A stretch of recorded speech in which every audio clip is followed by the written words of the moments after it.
مقامات کارهای داخلی ناحیه سینای شهر دوشنبه پایتخت تاجیکستان گفتند که تحقیق حمله به رحمت الله زایروف رهبر حزب سوسیال دموکرات تاجیکستان آغاز شده است. آنها گفتند که عین زمان جستجوی عاملان لاتوکو و گردآوری مواد برای آغاز پرونده جنایی ادامه دارد. حبیب قهاروف سردار اداره کارهای داخلی سینا 2 روز 16 نوامبر در صحبت با رادیو آزادی گفت آنها از این حادثه دیروز خبردار شدند. او گفت با وجود آنکه رحمت الله زایروف رسما با آنها مراجعه نکرده است، کارمندان ملیسا تلاش میکنند گمانبران حمله را آشکار نمایند. اون کس ما با مراجعه کردگی نبودند. دیدیم ما درکش یافتیم و رفت برآمدیم، همه جای حادثه رفتیم، همونجا از نظر گذراند. گروه فوری تفتیشاتی اونجا برآمد جای حادثه. من خودم شخصا رفتم جای حادثه. معاون سردار ریاست کارهای داخلی در شهر دوشنبه اومدم جای حادثه.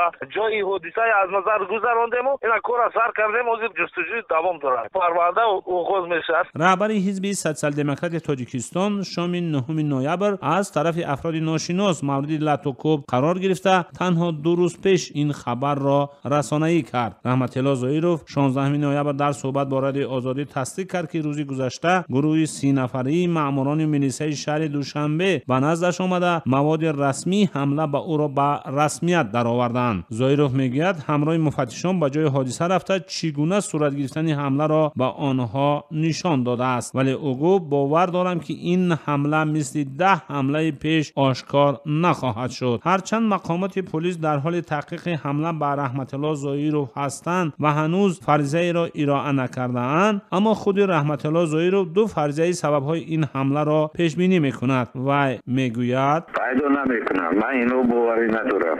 یکی خودم یک را پیشنهاد کردم و اوبا یکم گفتم این کارمندان وزارت کارهای داخلی خودش اصوبین اپویانش همین در نوحه شهر بودگو تشکیل کردن یک گفته، لیکن از احتمالیت بیرون نیست که این منع فعالیت کسبی کتیم وابسته باشد. از بس که چند بار من زیدی یک چند کروپچنی رو یا که شخصای وظیفه‌دار مرافعه سعودی بردگی بودم. سیاستمدار تاجیک در ادامه گفت روز گذشته جلسه ریاست حزب سوسیال دموکرات نیز برگزار شده. تصمیم گرفتند ماه مارس سال 2018 از 20مین سالگرد تأسیس حزب تجدید نمایند. وی گفت در کنار برگزاری مراسم جشنی انجمن حزب نیز برگزار خواهد شد. قبلا رحمت الله زایروف در صحبت با رادیو آزادی گفته بود که حمله شب 9 نوامبر هنگامی که سگش را به بیرون برآورده بود در بالای پل یا کوپرک محله 103 پایتخت اتفاق افتاده است. زایروف بیش از 1 سال باز در قزاقستان کار میکرد و روز 28 اکتبر امسال رسما اعلان داشت که بعد دوشنبه